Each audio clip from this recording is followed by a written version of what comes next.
I've listened to Toulouse Street by the Doobie Brothers for years. And I listened to it once yesterday. Welcome to Spin It.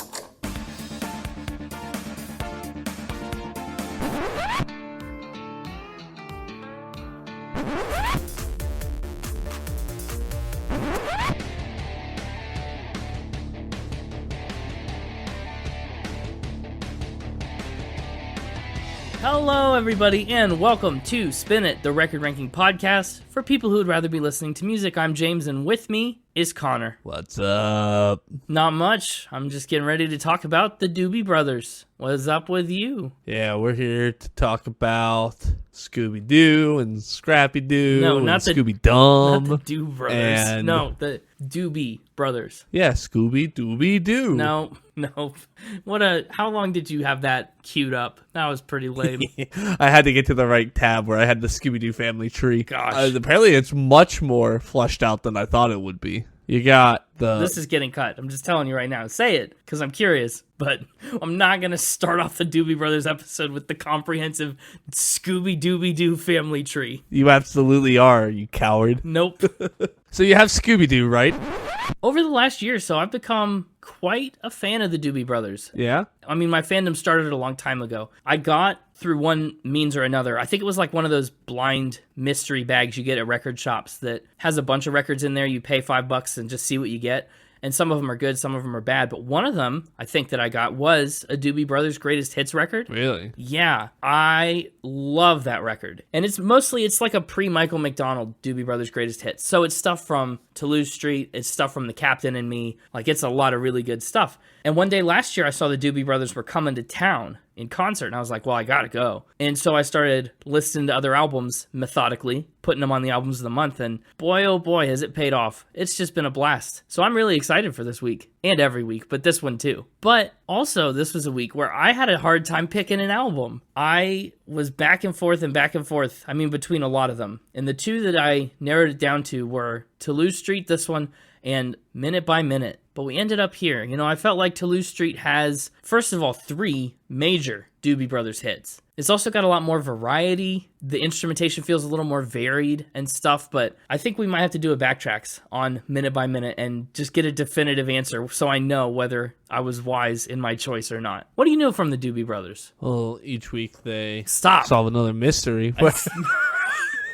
It's not happening. You had your Scooby-Doo moment on the Halloween 13. Sorry, that was the mixtaper's Scooby-Doo moment, not mine. Potato. This one's my Scooby-Doo moment. Anyway, I know who they are, but I don't think before this episode I could have named any of their songs. Really? Not like Blackwater? I don't think I knew that was them. Okay, that's fair. Like, or at least I couldn't have pulled it, you know? Yeah, for a long time, that was the only Doobie Brothers song I actually knew. And I knew it because, I mean, I distinctly, vividly remember driving to school, high school, in my first ever car with like a cassette player, but just the radio on an oldies station, and hearing Blackwater at like 7 in the morning. It's like 30 degrees out. I'm cold. The Doobie Brothers are singing. So that at least made me happy on that bleak, dreary, awful morning. It's a great song. How did you know who they were if you didn't know any of their music? It's just, I mean, they're a staple name. Who hasn't heard of the Doobie Brothers? That's true. Nobody listening to this episode can say they haven't anymore. It's true. I don't know. I just couldn't name any of their songs. They're older music. A little bit. People who grew up with it would probably resent hearing that. Yeah, well, get over it, old folks. No. But I grew up listening to older music, so I'm sure I grew up hearing them. Yeah. Just couldn't name any of their songs. I bet if we just put on a Doobie Brothers Greatest Hits and like shuffled it, you'd probably recognize a few. I probably do. I do. There's a lot of artists and stuff like that either have songs I didn't know was them, or I just couldn't have, like, if you said name songs by this artist, I would have blanked, right? Yeah. And not been able to think of it. Yeah, that's fair. But if you, like, gave it to me the other way, we're like, who sings this song? I probably could have been like, oh, so-and-so. Maybe. I'm surprised that none of these resonated with you. Listen to the music, you're rocking down the highway, and like the biggies. I don't know. I would have thought those clicked. I didn't say that. Oh, I said before this episode, I couldn't have said anything about them. okay. Yeah, true. Fair. Well, after listening to the album, I recognize some familiar songs. Okay, good. That's great. Well, let's talk about them. Let's learn about the Doobie Brothers. Let's learn. I don't know why, but whenever I hear of the Doobie Brothers, I think of the stupid Daggy Hoons from From the Barry Manilow episode. Doobie and Daggy just sound like they go together. No, they don't though. Daggy was the slow, uncool music, and Doobie Brothers are not that. Yeah, so they're like opposites. Oh, okay. Plus, Daggy sounds like Shaggy and, Scooby Doo. Ah, Anyway, tell me a little bit about the Doobie Brothers. okay, I'll tell you a little bit. But not a lot. I don't want to know a lot. You'll know a little. First things first, they weren't actually brothers. Whoa. Yeah, not even a single pair of them are brothers. Whoa. I've been lied to. Yeah, and Been lied to my whole I'd say life, but like I didn't really know much about the Doobie Brothers until this episode. So been lied to for the last 24 hours. oh my gosh. The Doobie Brothers got their start out of San Jose, California in the late 1960s. Another classic California rock band. John Hartman, a drummer, left his home state of Virginia and moved way, way west to California, about as far west as you can go in the continental United States. And he was hoping to experience the rich scene of psychedelic music and culture. Obviously, San Jose, San Francisco, SoCal's like a big hub of counterculture in the 60s. In particular, John Hartman is hoping to meet Skip Spence, the former Jefferson Airplane drummer and co-founder and guitarist of one of his favorite bands, Moby Grape. Have you ever heard of the band Moby Grape? Nope. No, me either until this, but Moby Grape has been described as a band who could have had it all, but they ended up with nothing and less. Dang. So that just made me laugh. I was like, oh, well, darn, it sounds like they had a lot of promise and squandered it. But anyway, those are John Hartman's role models. Those are his musical aspirations early on, and bands like Moby Grape and Jefferson Airplane would continue to be big inspirations to the Doobies into their career. But he does go out and he does meet Skip Spence. Lucky for all of us, Skip Spence had a great musician connection in the form of guitarist and vocalist Tom Johnston. So he says, hey, you two need to meet, you two need to get together.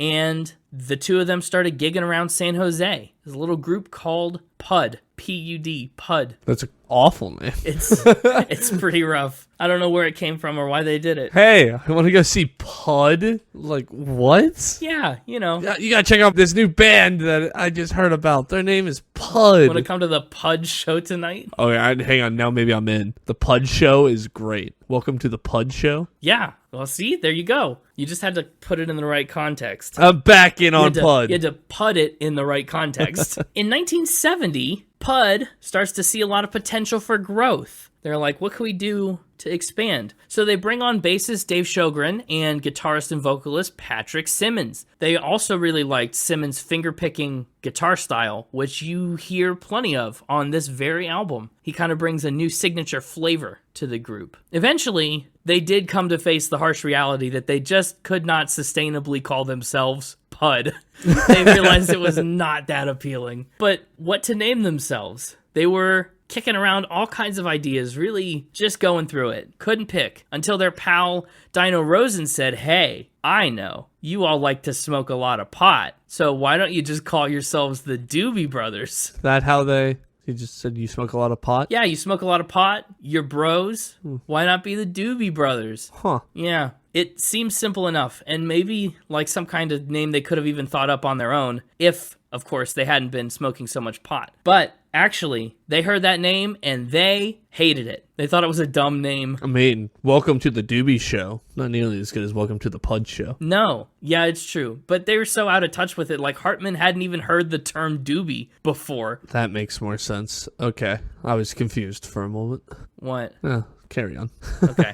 And their plan was just to use the Doobie Brothers name for a few gigs as a placeholder while they were transitioning from PUD until they could come up with a better one. And, well, as you can probably guess, they just never did. Or maybe they're still trying. Maybe they're still actively trying to come up with a better name than Doobie Brothers and just can't. I think they should go back to Pud. I think they should give Pud another shot.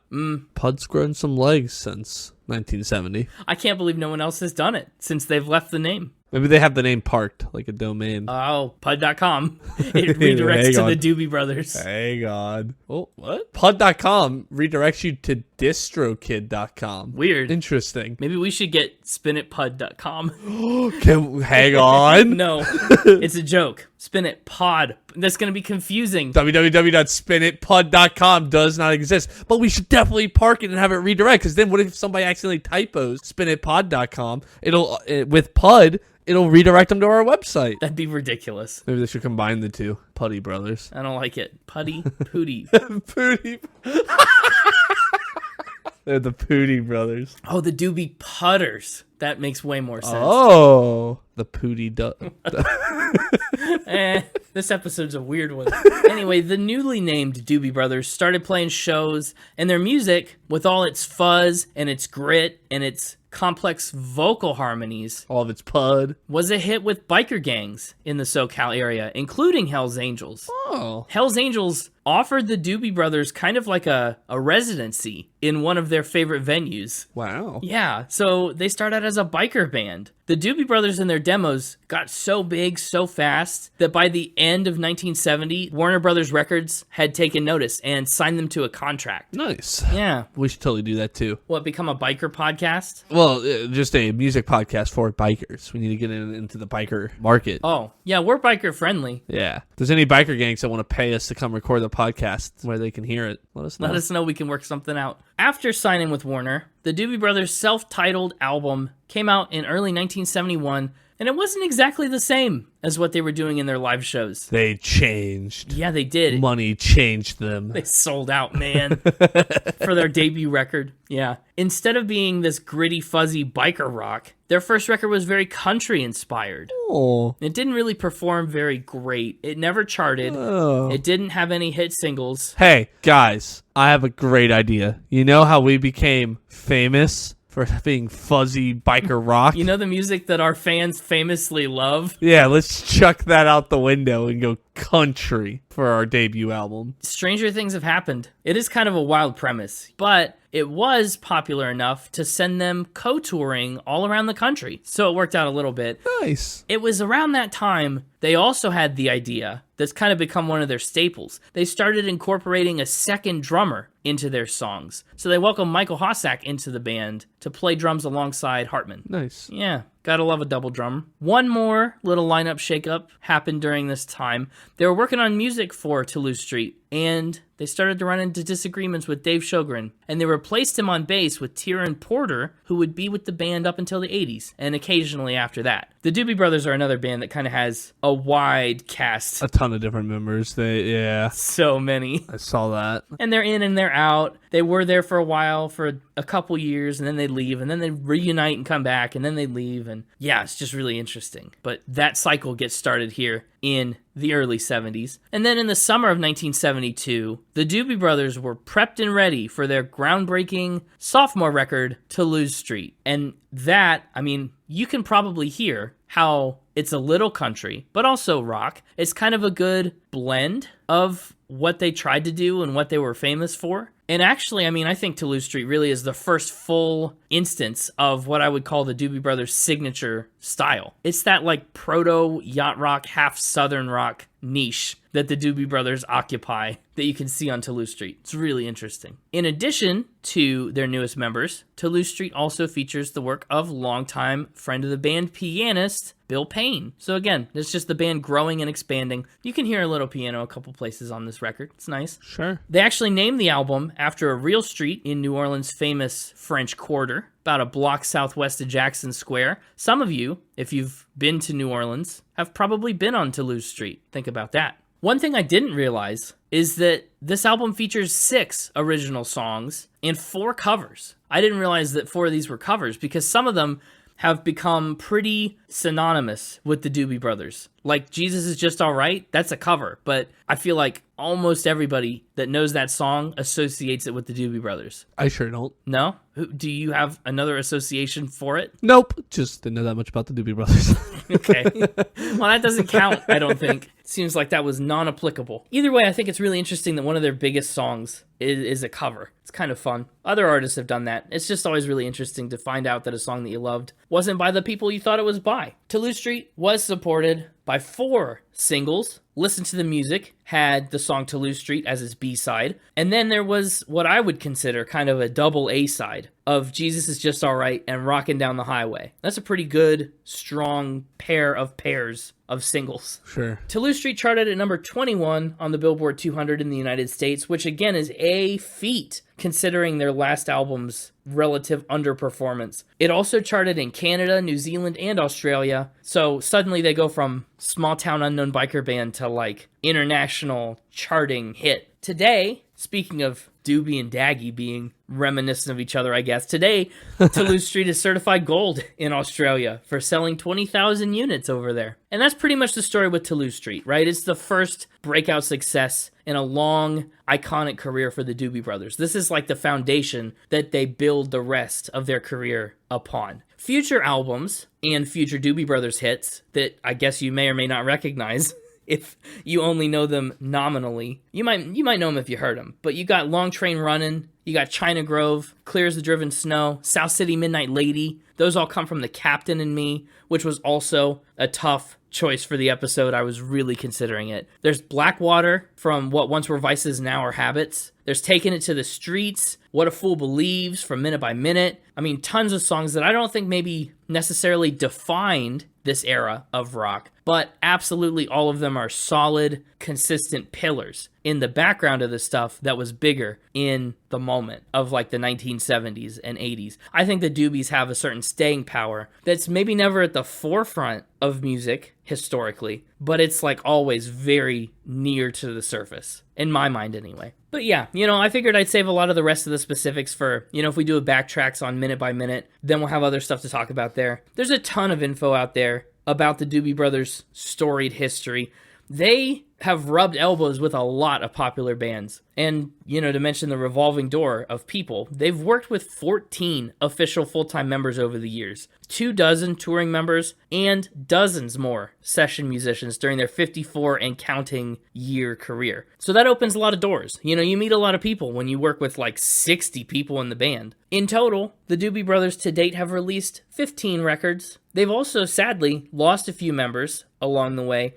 Dave Sjogren, John Hartman, Michael Hossack, and Keith Knudsen, a longtime percussionist who joined after the release of Toulouse Street. They've all passed away, but the rest of the band is still going strong. They still tour all around the country. Like I said, I saw them. They're great. Their most recent album, Liberté, came out in 2021, and current members, Tom Johnston, Pat Simmons, Michael McDonald, and John McPhee, have plans to release music possibly sometime even within the coming year. So that's really exciting. To date, the Doobie Brothers have sold more than 40 million records around the globe. They were inducted into the Vocal Group Hall of Fame in 2004, and in late 2020, they were finally inducted into the Rock and Roll Hall of Fame as well. And recently, in 2023, Tom Johnston, Michael McDonald, and Patrick Simmons were nominated for the Songwriters Hall of Fame, but I don't think they ever actually made it to be inducted. So maybe in the future, who knows? They've also won 2 Grammys on 4 nominations, and both wins actually did come for Minute by Minute and What a Fool Believes. And I have to confess, I put both albums on today and I listened to them both. I really think I made the wrong pick. Yeah, you think? We'll find out at the end. I don't know. I just really am excited to do a backtracks on this one because I think I might have messed it up. Not that there's anything wrong with Toulouse Street, and I love it a lot, but yeah, we'll see. I was listening to both, thinking about what you would think about both. And there's pros and cons to each. I am unknowable. I am an enigma. Right. I know. So we'll see. Also, other little Doobie trivia tidbit, their most recent release was a single called Lahaina, and proceeds from the song went towards relief for those affected by the wildfires on Maui in 2023. Lahaina is actually the name of the town on the island that was particularly hit very hard by the disaster. The song also features Mick Fleetwood on the drums, so a little bit of philanthropy from the band lately. But that's what I got on the Doobies. I'm very ready to get that dubious dastard, That's the mixtaper, out here for another round of Factor Spin. Man, so good at coming up with those. Thank you. I'm particularly proud of that one. Yeah? Yeah. I wish I had somebody that could just give me ideas like that so that I could make jokes like that. You'll find someone. If only I had a voice in my head. Anyway, let's get the mixtaper out here. If only. Mixtaper, come on out. you're the next contestant on Factor Spin, but you're really not the next contestant. I guess you're the next host. Tell me some things about the Doobie Brothers, and I'll tell you whether they're Truby Brothers or Doobie Spunners. I don't know. Okay. I should have just quit while I was ahead. Anyway, let's play. Hey, it's me, the mixtaper. Man, just didn't even give me a chance to introduce myself before you started just telling me it was time to play. No, I was just Making really bad jokes. trying to get you hyped up. That's all. I was trying to be a hype man. Just you like hyped me up and then immediately just steamrolled into like gearing up to play before I even got a chance to introduce myself. I feel rushed. I start the episode geared up to play every week. I'm ready. Feel a sneeze coming on. A Chubby Brothers. So I've got 2 facts this week. What? 2? Well, hang on. Let me finish. Oh, you just put a really big pause in there. Stop rushing me. I'm sorry. I'm sorry. Take your time. I've got. Take a little less time. Anyway, I've got 2 facts this week that you've already kind of alluded to. Oh, that's fun. Would you like to start with those? Wait on those? What are we feeling about those 2? Let's start with them while they're fresh on my mind. Would you like me to go in the order you alluded to them? Or Whatever order you think is best. Let's do opposite. opposite? Because you want the freshest thing first. Sure. Yeah, the average freshness will be the same, but yeah, the freshest first. Why not? The ones that I've referenced are always the most dangerous to me because I'm always worried I'm going to like jelly baby myself and think that I know more about it than I do. Or you can like use what I've already said to build a really convincing lie. Like if it's a fact that builds on something I've said, I already know at least part of it's true. And that's what's scary. So you talked about Michael Hossack Yeah, and how he joined the band as a second drummer. that's right. But you see, he didn't really join the band. No? He was never an official member of the Doobie Brothers. Oh. So he was like adopted. I mean, kind of, right? I mean, he was brought in. He wasn't in the Doobie family. Yeah. I mean, even if he was an official member, I think he wasn't even adopted, really, right? I mean, Like a Doobie stepbrother. yeah, I don't, not even that, because, like, then he'd still be part of the family, right? I'm saying he wasn't part of the family. I'm saying he was, like, the hired help, Oh. the Doobie babysitter. Okay. So why not? What are the technicalities here? Did he go in knowing that he wasn't officially a Doobie Brother? Yeah, they signed him on as a contracted instrumentalist. Ooh. They, I think, do that a lot. Don't they kind of run this like a business? And I think there have been squabbles in the past where they've had issues with ownership of the band and the name and the songs and who's contracted versus who's a member. Yep. I think I know about that getting kind of messy. But why not? Why not just bring him into the band? What are their reservations? Like, we've already got a drummer. Sorry, there's just no room in the actual band. I mean, honestly, maybe. I can't speak to their motivations, but that would be my guess is if they were like, oh, we want like a second drummer, maybe it was like, we're going to bring you on to just do some drumming when we need it, but we don't want you to be a formal member of the band. I don't know. I don't know. That makes sense to me. Or if they're considering members of the band as people who like get writing credits or contribute enough to songs, maybe they're like the secondary drum part like is good but doesn't constitute enough of a writing credit to put you in the band officially. I don't know. There are a lot of options, a lot of reasons you could do that. I don't know. And he never gets full-fledged Doobie Brother status. Nope. He's full-time with the band, contracted instrumentalist. I think this is a fact. I'm going to say this is Truby. I'm sticking with that. Doobie Spunners was a bit much, but Truby was really good. This is a spin. Oh, boo. You did just take him and like relegate him to contract employee status like so many of their other musicians, right? Maybe. I don't know. I just kind of agreed with what you said when you said that you'd heard they had a lot of problems. Yeah, I know. I do know that. So originally what I was gonna do was I was gonna talk about Bobby LeKind. He was a lighting guy for the Doobie Brothers. He like handled their lighting. Lighting, like stage lighting. Yeah. Stage lighting. Knowing the name Doobie Brothers, it could be a totally different kind of lighting. Yeah. He's our lighting guy. Yeah, no, sorry, stage lighting. I mean, it just says lighting, man. Maybe it was both. I don't know what was in his contract. That's true. He eventually joined the band on percussion in 1979. And I was going to say that he was not a formal member, but then when I saw this part about you talking about the first person they brought in as the second drummer, I was like, ooh, let's use him instead because James has talked about him, not just some random member. Smart pivot. Yeah. It also doesn't help at this point that I've like deeply researched 142 bands. Yeah. So I've got a lot of facts about different bands swimming around in a lot of different places in my brain. Sure. Stories that I've heard and Because we did talk about some other band that had a lot of problems with that, and I don't remember who it was now off the top of my head. I mean, Yes straight up split in two. Yeah. And the Beach Boys like took the name and ran. Sure. Like all kinds of inner band quarrels have happened. That's right. Anyway. Shoot, yeah, I'm a little disappointed in that one. Yeah. They've just played with so many members. It just seems logical. Yeah.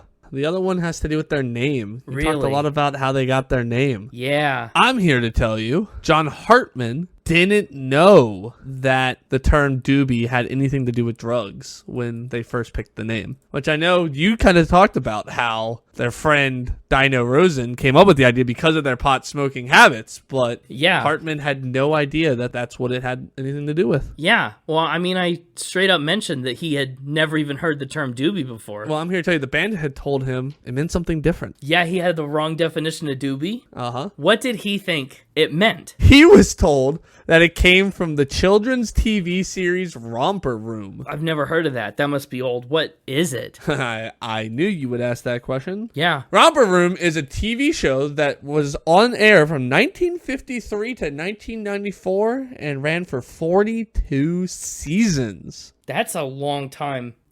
We could have seen reruns of that in our lifetime reasonably. Yeah. What is it? Like a variety show? Is there a plot or characters or It's a children's program that was often franchised rather than syndicated, meaning local television stations could use their own hostesses in lieu of national hosts that they chose. The typical program featured a group of 6 to 10 children ages 4 to 6 in a variety of games, songs, and rhymes, and simple moral lessons as guided by the hostess and recurring characters. so like Zoom? One of those recurring characters was Mr. Doobie, an oversized bumblebee who helped teach the moral lessons. What? Do be a good sport when you lose. Things such as that, like do be this. Okay. You said he's a giant bumblebee? Yeah. Okay. The end always featured the hostess using the magic mirror to help greet the show's young audience. But yeah, that's kind of what it was. And so he came into this naming exchange. First of all, if I didn't know it was true, I'd have a hard time believing he didn't know the term doobie as an aspiring hippie musician in the late 60s who's like a fan of Jefferson Airplane. That's already unbelievable. But you're saying they said, let's be the Doobie Brothers. And he genuinely thought that they were trying to be the kid show Giant Bee Brothers. Well, that's just where they took the name Doobie. They liked the name Doobie. And I mean, he had good reason to think this because they said so in interviews. Really? Yeah. They like claimed that? Yeah, when they first started, you know, they didn't want to tell everybody that they named themselves after about drugs. drugs. So No. they would say that they came up with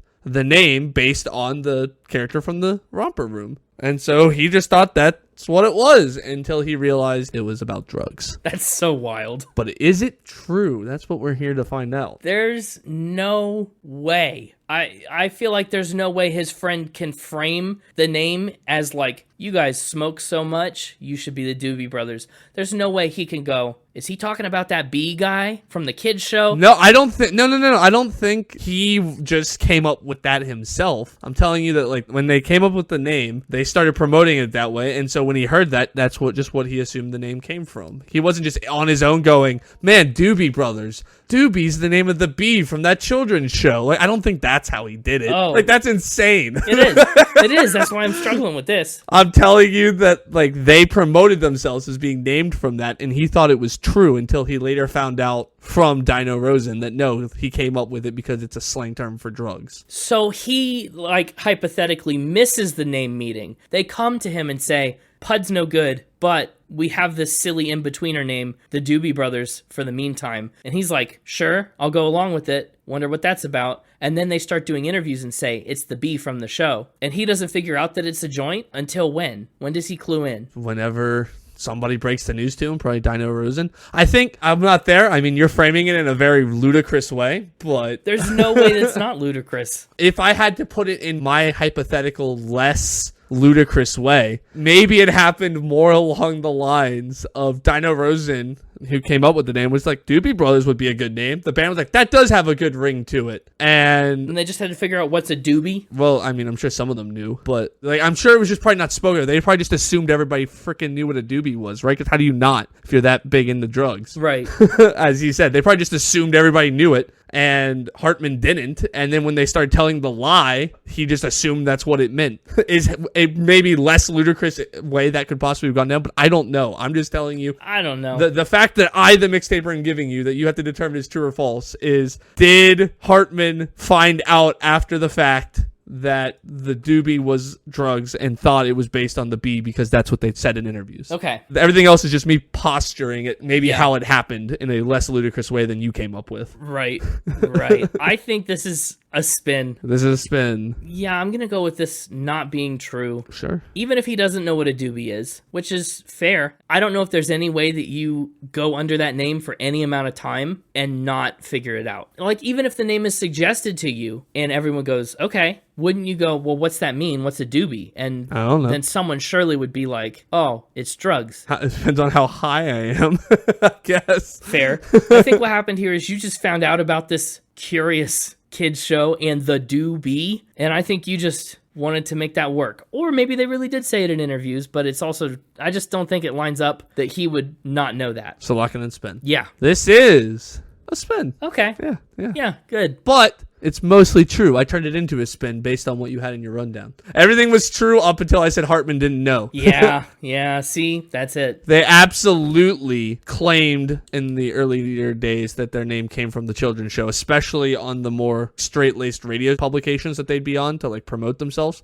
And when they'd get asked, how'd you come up with your name? Yeah. That's the story they told. We're the friendly good advice bee. Yeah, exactly. Nah. So that was all true. I thought if I framed it that way, you'd be like, yeah, that's probably true. And so I wanted to find a way to make it a spin. Well, just the logistics, that's what complicated it beyond the point of no return, because the logistics of him not finding that out, like, really threw a wrench in everything. I don't know. I think that wasn't as ludicrous as you kept making it. I think there was definitely situations where at least you go maybe a couple weeks without realizing it, enough to have a radio interview happen. Maybe. I mean, people don't like to admit what they don't know, right? Especially amongst their friends where they want to be cool, right? So That's true. he absolutely could have just not been like, hey guys, what's a doobie? When it seems like everybody else knows. He's like, oh, I'll figure it out later, on my own. I'll Google it in 1971. That totally could have happened. I think it's not as ludicrous as you. I also don't think he was the right age to watch this kid's show. No, but I mean, they were the right age to know it existed, apparently enough to lie about it in interviews. Well,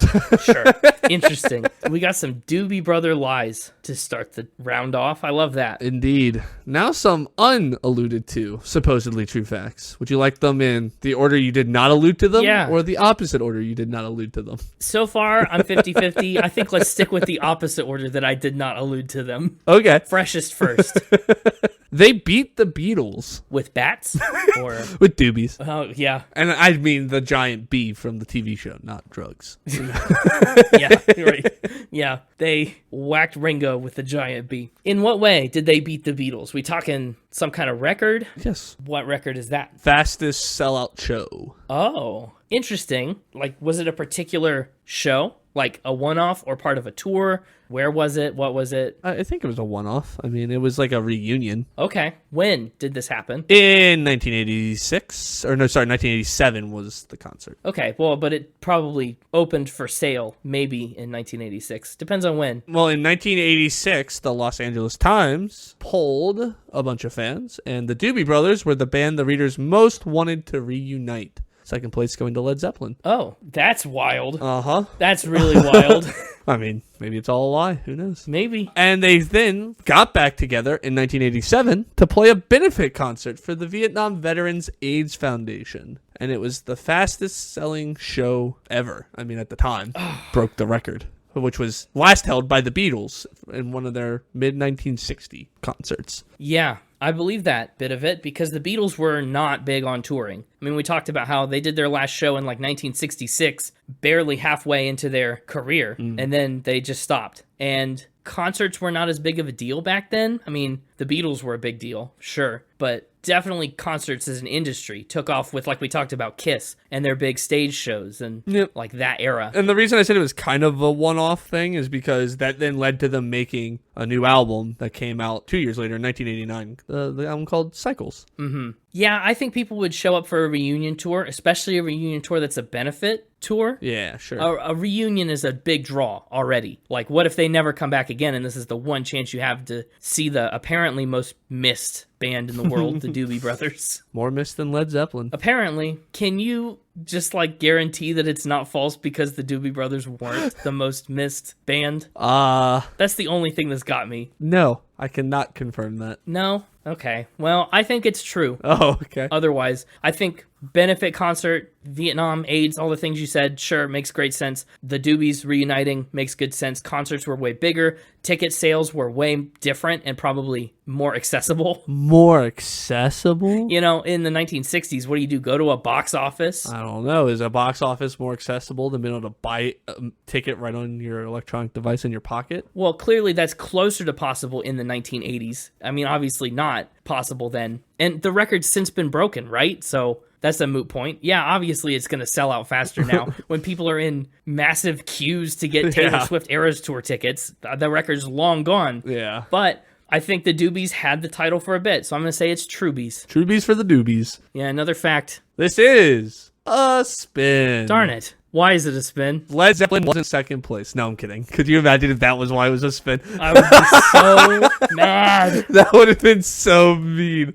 Oh, man. Led Zeppelin was second place. Doobie Brothers were number one, as shocking as that is. Kind of is. But they didn't beat the Beatles. They just took second place right behind the Beatles. The Beatles were still faster, but they were the closest thing to come to beating it since the Beatles said it. Wow, that's impressive. Yeah. Either way impressive, but less impressive that they still couldn't beat a 20-year-old record. That's wild. So now it all comes down to this. Last one. Yeah, it does. You've been lying this week. I have been lying. I've been a little liar. Been a little spinner. Mm-hmm. This is for the 50-50 or the win here. Yeah, I guess so. This one I've titled Rocket Scientist Skunk. That's it. It's just 3 words. Rocket Scientist Skunk. Yeah. Okay. True? Am I supposed to say true or false to Rocket Scientist Skunk? Well, I mean, you can if you don't want to ask any questions. I don't know. I don't know where to begin. So this is clearly not about a rocket scientist who is a skunk. What's it about? It is about how the Doobie Brothers are rocket scientists. I'm going to have to do a little more digging. What kind of rocket science are the Doobie Brothers doing? Ballistic missiles? Like ICBM kind of stuff. Yeah. Those are rockets. How are they doing missile science? They building missiles? Well, one of their members, Jeff Skunk Baxter, became a self-taught ballistic missiles expert. That's a hard thing to teach yourself, I think. There are way easier things to teach yourself. Why did he do this? Because he's fascinated with ballistic missiles. Sure, they're fascinating. Does he do anything with that knowledge? Does he just know it to know it? Or does he, have some really questionable hobbies? Well, he's since gone on to chair a congressional advisory board on missile defense. Chair an advisory board on missile defense. What advice does he give? I mean, advice on ballistic missiles Sure. and their use in defense. Yeah, that's wild. We've had other miraculous self-taught people before. I mean, the Jizza was a physicist, right? He did science, He did quantum physics quantum physics knowledge. and lectured at Harvard. Yeah, So I'm very open-minded to the possibilities, I suppose. sure. I think this is true. I think it's an ambitious thing to maybe lie about if it's false, but you don't just lie about ballistic missiles. That's got to be some kind of legal trouble, right? I don't know. I don't know. I think it's true. I think this is the one fact that you've got. Okay. Well, I had one other detail. I don't want this to change your answer, but I got one other detail I want to say. But it might change my answer. But don't let it change your answer. I didn't say Jeff Baxter was a. Well, I mean, I did say he was a ballistic missile expert, but I didn't say he alone. I said the Doobie Brothers were rocket scientists, right? Yeah, that's true. But you did just say rocket scientist skunk. So that kind of does imply the one. Well, that's because they weren't all nicknamed Skunk, and I just really wanted to throw the word skunk on there Sure. to really confuse you. Right. Well, I mentioned he was doing all this while being a member of the band, right? Yeah. And so he got them to come do a performance at one of the advisory board meetings.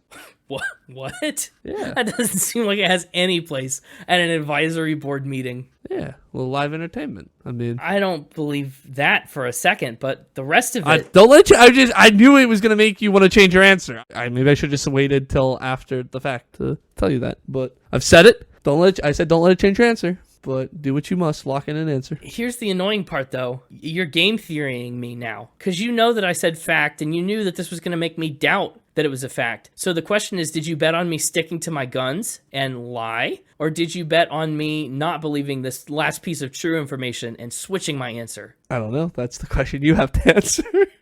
I think you bet on me hearing that live performance at a congressional advisory board meeting. I bet you banked on me hearing that, not believing it, and expecting you to throw in false information at the end to turn something I thought was true into a lie. So I'm going to stand by fact. And I think Standing by Truby. rocket scientist Skunk is Truby. Lock it in for me. I'm locking in a fact. This is a spin. It's the performance. Oh, yeah, it's absolutely the performance. Yeah. I knew the rest of it was true. I know the rest of it was a fact. And so I went into this, if he is leaning true, add this detail about them performing. He will think you're adding this information to turn it into a spin, but then he'll also think that you knew he would think that and choose to stick with true. it's just so stupid. I reverse psychology to you. It's just so stupid that it would never happen. It would never happen. I knew, like, genuinely was just humoring you by asking questions about the first part. Yeah, I know. Oh, man. And I knew you would second guess yourself and be like, oh, I bet he would think that I would think that, and therefore this is true, and I'm going to stick with true. I knew you would do that. I went one level deeper. I'm so annoyed. But for the record, he really is the head of an advisory board to, like, the United States Congress. It was. Yeah, right. Obviously, time marches on. Yeah. But He was also a member of Steely Dan before joining the Doobie Brothers, apparently. yeah, but so is everybody. They are very closely related bands, is what I found out. Yeah. When I was looking into Michael McDonald, because I love him. What a guy. But we can't talk about him on this album. He's not on this album. We'll do a Michael McDonald album in the future, don't you worry. And it may or may not be with Steely Dan. Well, all I've got to say is maybe next time you won't rush me.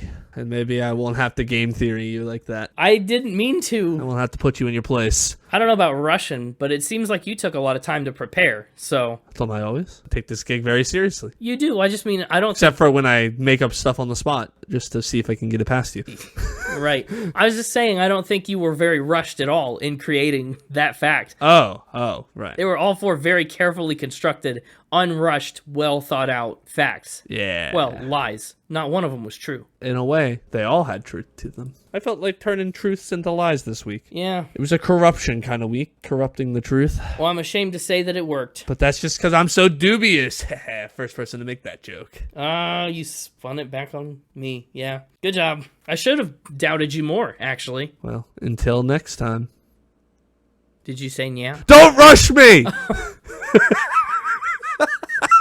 Yeah. Okay, there it is. Dumb joke. I did not expect it. Welcome back, Connor. Hello, I am back. You got game theory. You took a whole class on that too in college. Can't believe you fell for it. I was not the best at it. Oh, I mean, taking a whole class doesn't necessarily mean much. more than most people. Yeah, I'm pretty disappointed in how that shook up. Let's talk about the album cover of Toulouse Street. Do it. The photo on the cover is, of course, those brothers Doobie. It was taken actually on location on Toulouse Street, and it was taken at a former brothel. Oh, really? And when I say former, I mean former when they were taking the picture, not former now. It's also former now. Oh, But, so it was not a brothel when they took the photo. right. Gotcha. It kind of reminds me a little bit of the band and their Brown album, except this picture's in color, and it takes up a little more of the face of the record. Plus, look at the font. Really cool text. And the coloring, that crimson. Yeah, I like one. The font's great, but I also really like the picture frame look of it. Yeah, it's nice. The little edge to it. Yeah. It's really classy. It does give pretty strong New Orleans vibes, which is great for this album. I think it kind of echoes a lot of those in its songs and lyrics in some places. Definitely that Southern rock feel to it. But without further ado, let's talk about these 10 tracks. Yeah. Let's hit it. Up first, fittingly, whoa, whoa, Listen to the music. listen to the music. Yeah, and as soon as I hit play on this, I was like, oh, yeah, Doobie Brothers. There it is. See, you knew. I knew you knew this one. That's why when you were like, how did you not know any of it? I was like, I didn't say that. No, you clearly. If you had said name a Doobie Brothers song, I could not have said, oh, listen to the music. But as soon as the song started, I was like, yes, I like this song. This song comes up a lot on my classic rock playlist. I figured it would. Again, as a classic rock listener, you just couldn't have not heard the Doobies. No, and that's what I was like, I know who they are. I just couldn't. That's part of the problem with my singles listening habit, right? Is I hear a lot of songs that I like and have no idea who sings them. Yeah, right. Yeah, that opening riff hooks you right away. I mean, you instantly know it. You instantly love it. Tom Johnston actually wrote that riff in the middle of the night. It was like just restless and awake, and he played that guitar part, and he was so excited that he called producer Ted Templeman and woke him up in the middle of the night to play it for him over the phone. And he was like, yeah, that's great. Good job. Is that it? Can we do this tomorrow? Could this not have waited till the morning? Can we do this any other time but now? And then he went back to bed. But that is it. The song was written by Tom Johnston, vocals by Johnston himself, Pat Simmons. And Listen to the Music was really the Doobies' first huge single. It charted at number 11 in the US and 29 in the UK, where it's certified gold. And in fact, it was their very, very first of what would go on to be 16 top 40 hits stateside. Nice. Yeah. This is probably the closest we've come in a while to some OWOs. Yeah, I think so. Oh, whoa. Listen to the music. I think it actually counts as a bona fide oh, whoa. It's in there. There's an OWO in there. Technically, the lyrics say that it's whoa ho ho, which would not be Yeah. an OWO. But the way they sing it definitely sounds like a whoa oh whoa, which means the second half of that phrase would be an OWO. They just tack a whoa in front of it. Right. So I think it counts as well. It's such an upbeat song. It's got every other song on this album beat by hundreds of millions of streams. Popular song. Heck, it's their most streamed song on Spotify. Yeah,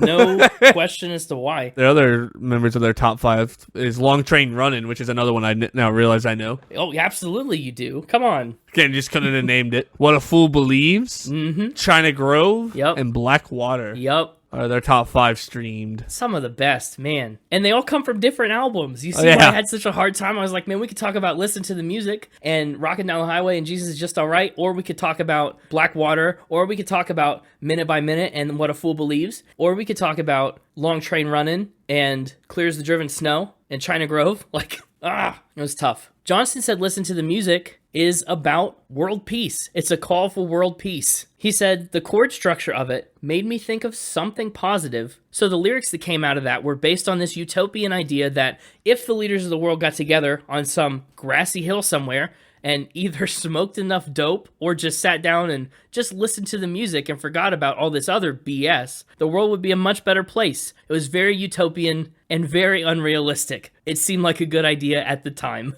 And it is such a happy, hopeful song. It's a great way to open up this album with a real feel-good track. Don't you feel it growing day by day? I do feel it growing. I like this song. It's good. Isn't it? I also like the next song. Rockin' Down the Highway Yeah. has earned the spot of like the next most popular song from this album. And this is one where I can really kind of tell they started out as a biker band. Yeah. A little bit. Rockin' Down the Highway feels like a biker band kind of song. Once again, written, sung by Tom Johnston. This was the B-side to Jesus Is Just Alright. And even though it's kind of gone down as one of their greatest hits, it got lukewarm, slightly positive reviews from critics at the time, which is funny. I just don't understand how you hear it and not love it. By being lame. Yeah. Johnston said, I think I'd had Rockin' Down the Highway, those chords, for maybe 2 years. I just hadn't written the rest of it. I had that before the Doobie Brothers even started, probably back in the Pud days. I bet he was working on Rockin' Down the Highway. Ooh, back when they were pudding. Yeah, just pudding along.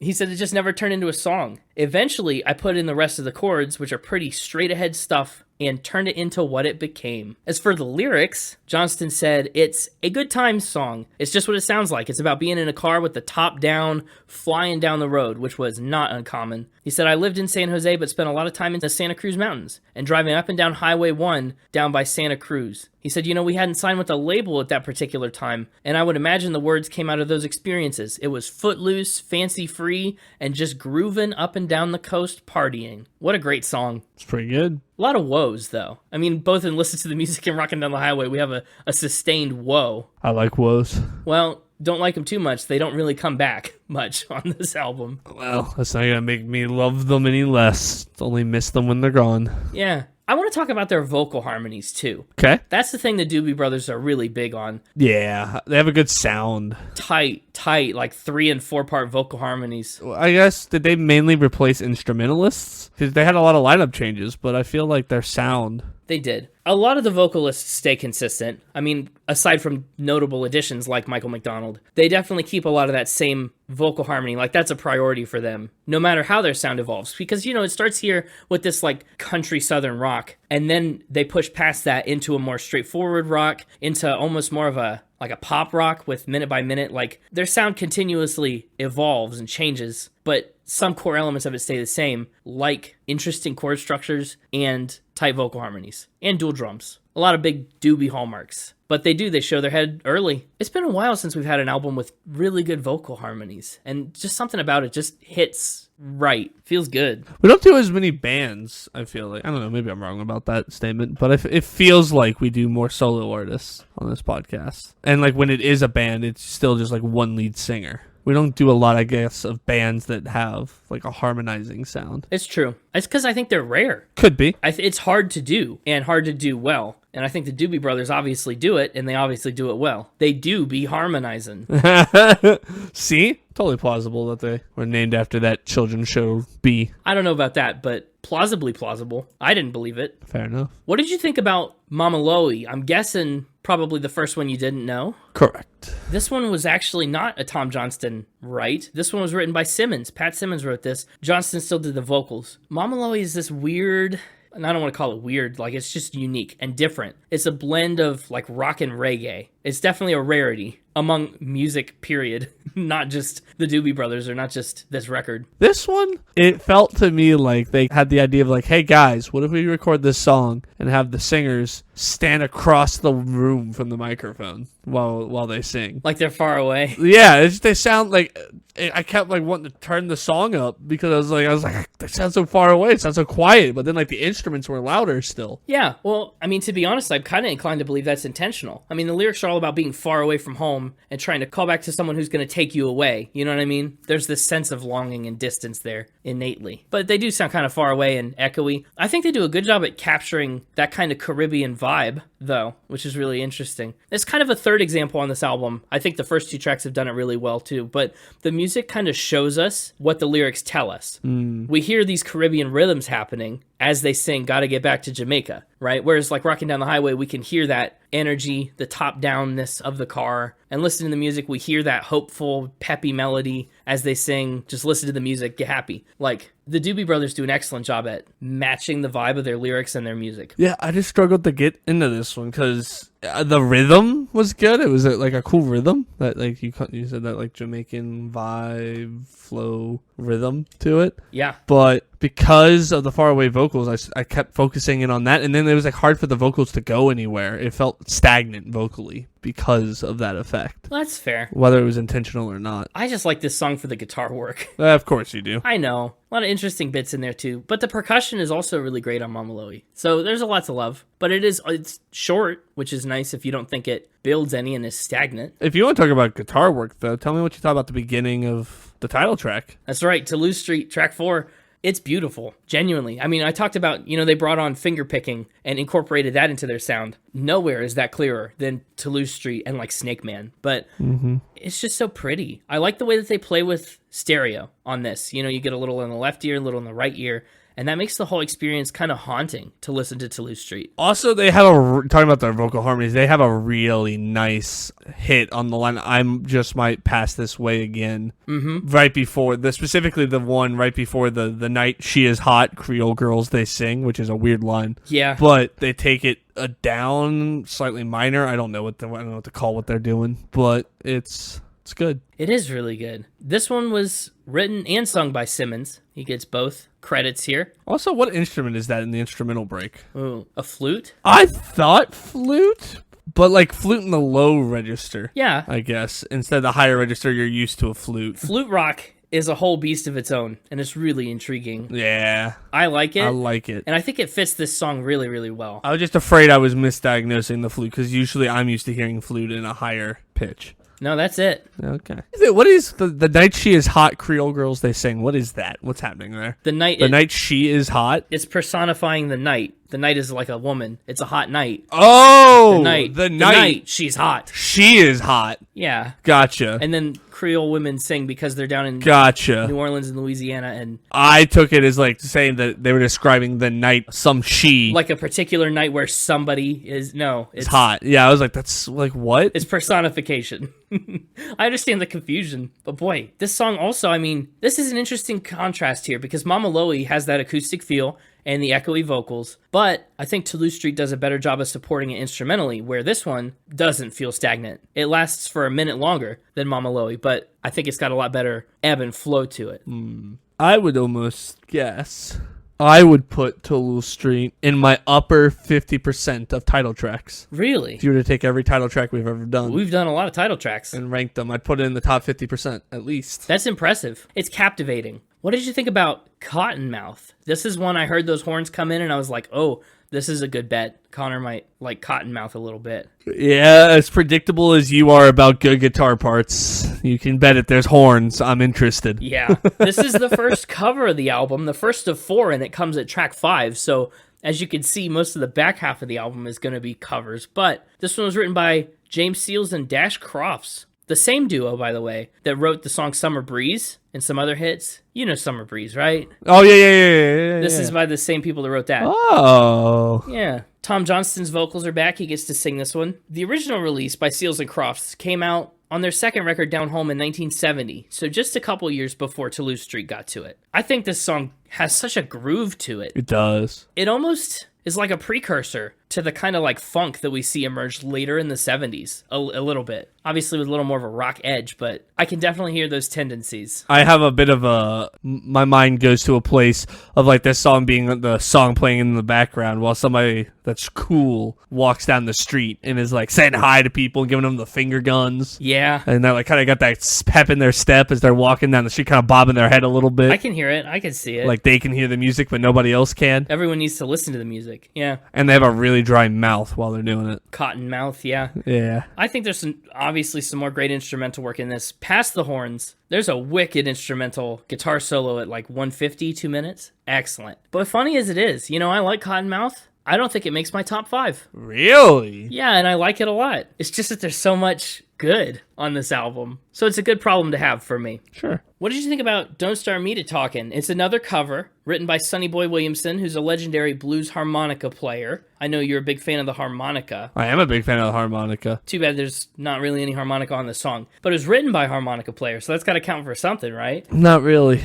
No, I know. They're doing that thing again, though, on this one where they sound a little far away from the microphone at times. There's more ebb and flow in this one than there was back on Mama Loie, but it's still, I think some of it is the instruments help more on this one than they did on Mama Loie, but that vocal choice is present again, and I'm not the biggest fan. I think in Mama Loie it's a stylistic choice. I mean, in this one it is too, but I think in this one, if you talk about they sound far away from the mic or fade off at the end of phrases, I think it makes it sound kind of like a live performance. Like they're dancing along with it, on stage. Yeah, you're right. It kind of does sound live performance-y, and you know how I feel about live albums. Yeah, I guess.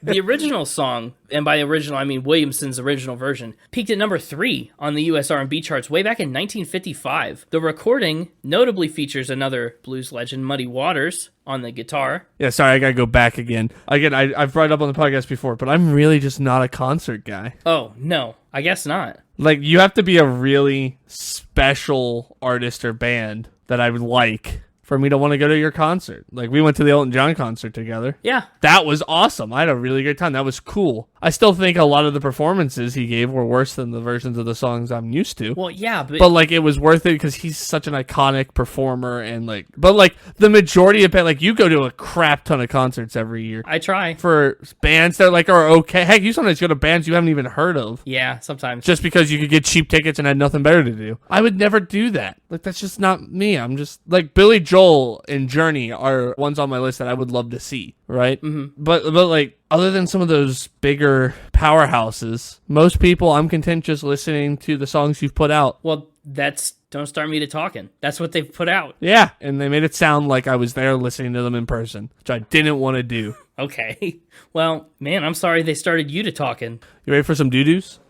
Oh, yeah. Are you talking about the vocal parts on Jesus Is Just All Right With Me? Yeah. Yeah, a lot of doo-doo. A lot of doo-doo on this one. This song actually made some people think that they were evangelists. Yes, it did. The band isn't really religious. They're not very religious at all. And they have a drug-inspired name. But yeah, this song started to make the rounds in religious communities. So much so that the Christian hip-hop group DC Talk even covered it in the 1990s, which is interesting. You'd never expect the Doobie Brothers to be a band with any songs popular amongst the religious crowd in the 1970s, you know? Yeah, that is kind of silly. I don't know. I really like this song as well, but the covers, I'm limited on my top 3 picks this week. You are. You took an extra. I took an extra last week. And so the covers are good, but there's also their original stuff is good enough. I almost feel bad picking the covers over their original stuff. Yeah, that's fair, but I don't think anyone would fault you if you took, especially this of all the covers. Jesus Is Just All Right With Me. Do you think this is the best cover? Quite possibly, yeah. Yeah, this is a cover that, like I said earlier in the episode, the Doobies took this and ran with it. They usurped the original in popularity. The original version came out in 1966 on the Art Reynolds singer's record, Telling It Like It Is. The Byrds also covered it in 1969, and their version is what inspired the Doobie Brothers. The Doobie Brothers actually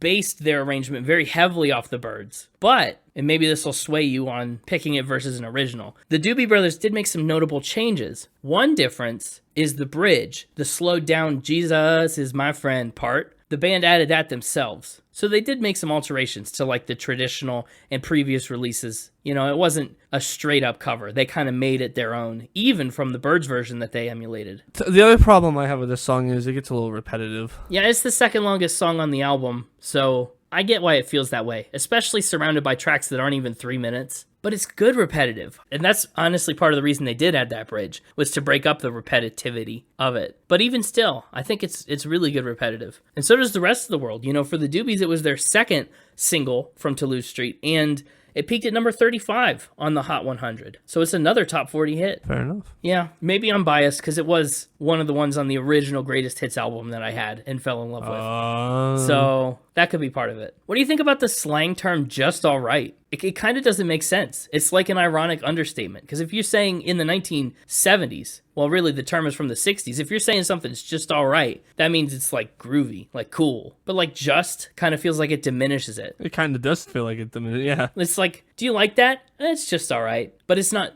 meant that way. It's meant like that is just all right. Like that's it. That's the stuff. It's backwards. I don't know. Yeah. A sneaky song from this album that I always like more than I think I do? White Sun. Yes. Especially that And I Slip Away. The way they hit away. So good. Yeah, White Sun is a beautiful track. Written and sung by Tom Johnston. Another kind of different song structure. That's one thing they do very well is they vary. It's never just a verse, chorus, bridge, chorus, chorus. You know what I mean? They like to mix it up a lot, especially on the back half of this album. But White Sun is beautiful. The melody is excellent. The minimal guitar accompaniment is really, really special. They don't add many more instruments than just strings, and I like that a lot. I think it gives them a chance to highlight even further their vocal harmonies and what the melody's doing. The song doesn't need any more than it has. And it's interesting that it kind of maintains the same 4 chords on repeat the whole time, but never gets old, because they're just so interesting. I don't even think I noticed. No, you don't. That's what I mean. White Sun is one that could definitely edge out Cottonmouth for a top 5 spot. My biggest complaint about White Sun is that it's so short. But boy, do I not have that complaint about Disciple. 6 minutes, 44 seconds. It's, a 7-minute track to close out the second side of this record almost is quite a long one. It's kind of got the same vibes. We've abandoned them for a while through this middle part of the album, but it kind of takes us back to Rockin' Down the Highway and that kind of style. I guess we got a little bit of it on Don't Start Me to Talkin', but Disciple feels like a real return to form. The guitar on this one, that bum is good until I've heard it for the 90th time 4 minutes into this song. Yeah. I get a little done with it. I can't fault you for thinking this one's a bit much. And this one, Disciple's good, but I don't think Disciple Disciple has any like standout, memorable moments like almost all the other tracks on this album. Yeah. That's the unfortunate part about it. But you're right, the guitar part is great. Tom Johnston sings great. And this is almost one that at times in the song, not always, sometimes it's very in your face, but it's long enough, it can be both at various times. Yeah. At times it feels like the instrumentalists walk across the room from the microphone, like at Sure. certain points I'm like, what the heck happened to the instruments here? Why did it get so quiet? Yeah, but it's not like quiet like dynamics changing. No. It's quiet like volumes changing. Right.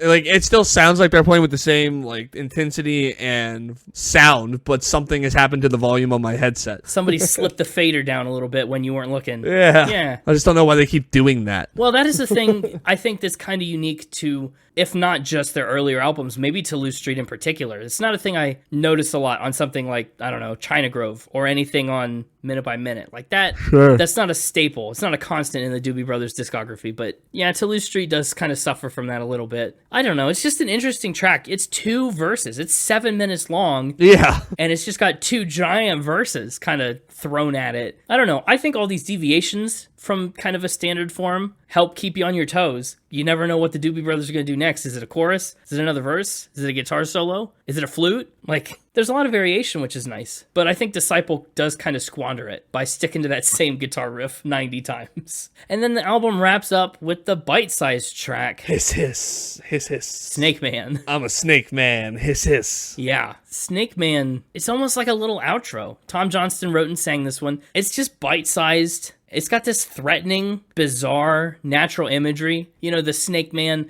the Black Eagle. It's ominous, it's foreboding. Like he can't or won't even go outside beyond his mailbox just out of straight up fear. It's a very different place than we started the album with the upbeat, happy, listen to the music, world peace. Suddenly, we're on a lot smaller scale. We're confined in a small space. We're paranoid and afraid. There's danger. It's a really interesting tonal shift. Yeah. But again, one of the best guitar songs on the album, I think. Just in terms of like, it does a lot with a little. Okay, yeah. There's also a vocal rhythm and note choice that kept reminding me of another song, and I couldn't shake it once I heard it. Okay. The Snake Man's on my trail. That part Yeah. sounds very similar to the walk down structure of Shore plays a mean pinball. Darn it. Wow. Every time I was like, what the heck? Yeah. That's straight out of Tommy. Oh my goodness. Yeah. And Tommy came first. You're right. That does feel exactly like Pinball Wizard. Interesting. Wow. Thanks. You're welcome. I'm here for these beautiful insights that fracture the way you view songs forever. That one. Yeah, that one might mess me up a little bit. I might never get over that one.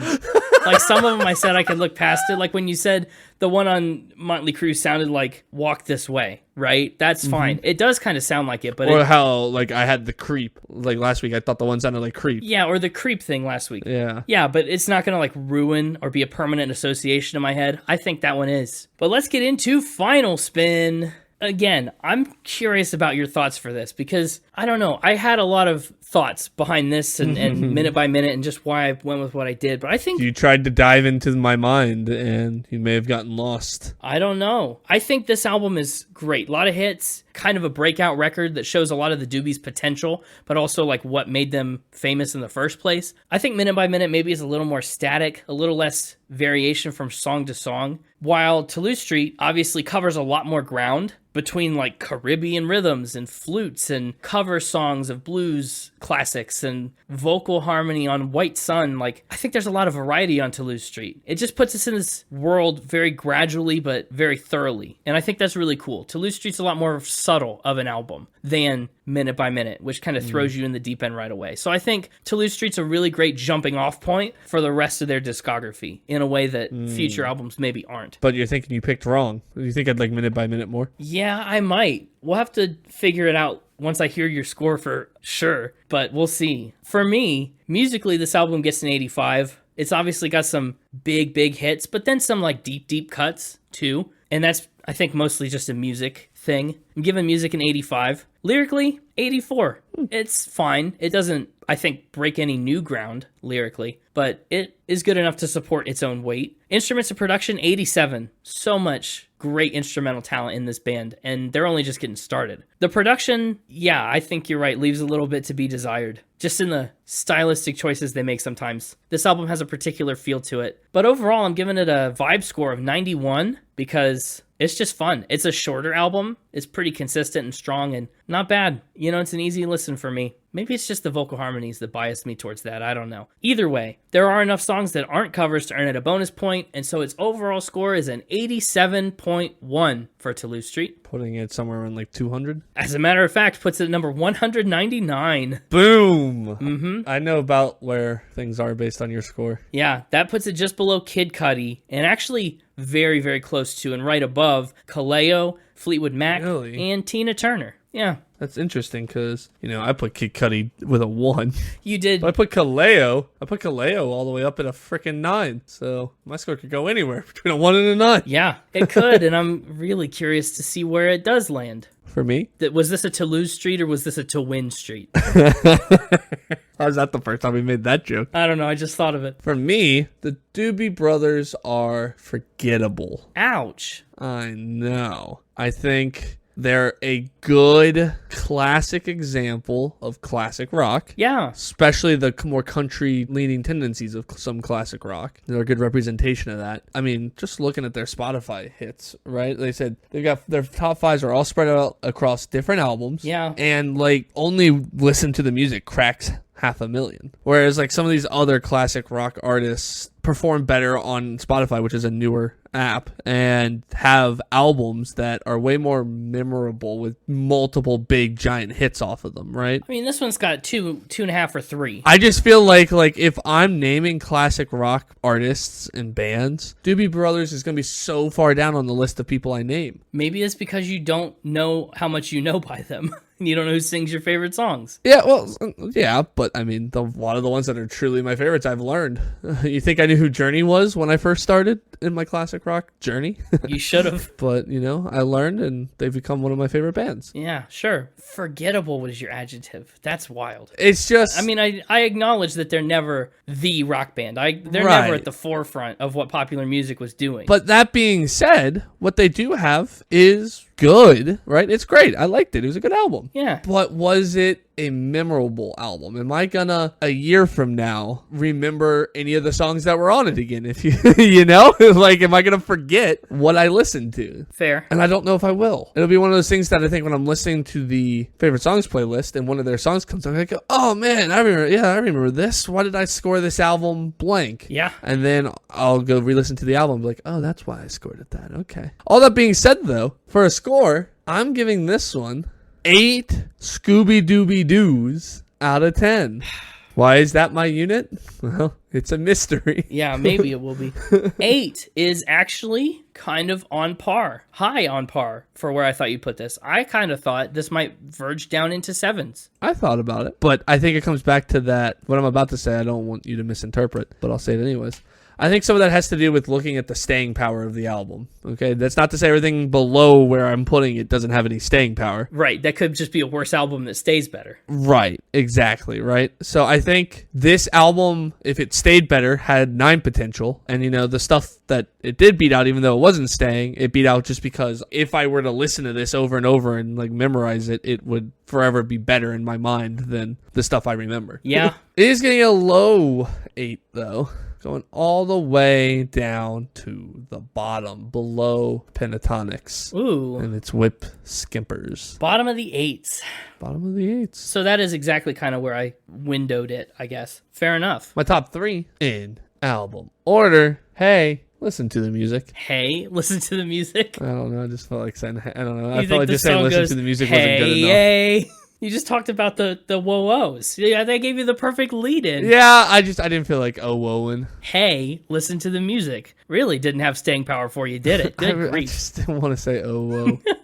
I didn't have the energy for an whoa right there, so I went hey. Hey, okay. Hey, listen to the music. Toulouse Street. Ooh. Ooh, snub for Rockin' Down the Highway. Yeah, I wanted to give it to it, but there was some other stuff that I didn't know that I found was better. Okay, that's good. And White Sun. Ooh, that's a sleeper pick. I like it. Sleeper pick. And again, I get no honorable mention Nope. because I was greedy last week. I'd love to tell you what it was, but can't seem to get the words to come out. It's trying to speak, but nothing's coming out. My throat's Mouth is too dry? My mouth's too dry. Okay, Can't get the words out. sure. Well, what are you taking for the playlist out of those three? I mean, we got to take listen to the music, right? Can we agree on that? What are you thinking for the other one? I don't know what you were thinking. I can get a good read on what you were going to pick. Yeah, I know. But I think listen to the music has to go onto the playlist. It does. I'm kind of partial to the basic Rockin' Down the Highway. I know that one. I like that one. I could also be talked into White Sun. No, you know what? It's Disciple. There's no debate. Excuse you? No, I'm just kidding. I could be talked into White Sun. I could be talked into Cottonmouth, maybe. I could be talked into Rockin' Down the Highway. I'm down, honestly, for any of those three. I mean, Cottonmouth has the great horns, which I think shows a fun side to their sound that Listen to the Music doesn't. White Sun, as we said, was a sleeper pick. I think Rockin' Down the Highway is the closest to Listen to the Music. So if you want two things that go well together, you can pick that one. I think I'm going to lean towards White Sun. It White shows Sun? off their vocal harmony in a really interesting way. Sure. It's an original. It's a cool. That was our both of our biggest compliment to them. And it's a song that I think is maybe a deeper cut. It feels more like my favorite, something I liked a lot. Sure. Instead of Rockin' on the Highway that I maybe just like because it's popular. But it's also good, you know. I like it. White Sun and Listen to the Music. Yeah. I just want to reaffirm, I think I am 100% backwards on this. We're going to do a backtrack and figure it out because Oh, you think I'm going to like minute by minute more? if you're talking about staying power, I think nearly track for track, minute by minute has more staying power. I mean, every song kind of has every song on this beat in a lot of ways, with the exception of like Listen to the Music Okay. and Rockin' Down the Highway maybe. But we'll have to figure it out. I knew it. I don't know. We'll see. That'll pop up right in your podcast feed. Keep an eye out. You can also find us on social media at Spin It Pod on X and Twitch, at Spin It Pod Official on Instagram, and of course on the web at www.spinitpod.com. That's pod with a P-O-D, not pud with a U. Don't do that. That won't take you to us. Yeah, that won't get you there yet until we get that domain locked. Sure. Yeah. Stay tuned next week for another exciting album and find out what we think about it. Make sure to rate, like, subscribe, do all the fun things. Tell a friend. Tell a friend who you think is most like a giant children's show bee. I don't know if I have a friend who's even remotely like a giant children's show bee. Oh, I've got at least 5. Whoa. Imagine getting compared to a giant bee. That would sting. Anyway, we'll see you next week. Have a great week. And until then, keep spinning. So you have Scooby-Doo, right? Everybody knows and loves Scooby-Doo. Then you got his siblings, Ruby-Doo, Howdy-Doo, Skippy-Doo, and Yabba-Doo, I believe. But then, of course, Ruby-Doo has a son, Scrappy-Doo. That's where Scrappy-Doo comes from. Of course, their parents were Momsy-Doo and Dada-Doo. Then you got Grandpa-Doo. Then you got Great-Grandpa-Doo. And then you got Yankee Doodle-Doo, who is like top of the family tree. Then, of course, Grandpa Doo, who had Dada Doo. Also, Dada Doo had some siblings, Uncle Horton Doo, and an unknown sibling, the one blank on the Scooby-Doo family tree. We know this mysterious brother or sister of Uncle Horton Doo and Dada Doo had 3 kids called Doobie Doo, Dixie Doo, and Scooby Dee, which I remember seeing Scooby Dee. And then, of course, Uncle Horton, who's the one that had Whoopsie Doo and Scooby Dum. It's only one unknown link in the Scooby-Doo family tree. I think the Spin It Mystery Department are probably the best detectives for the case.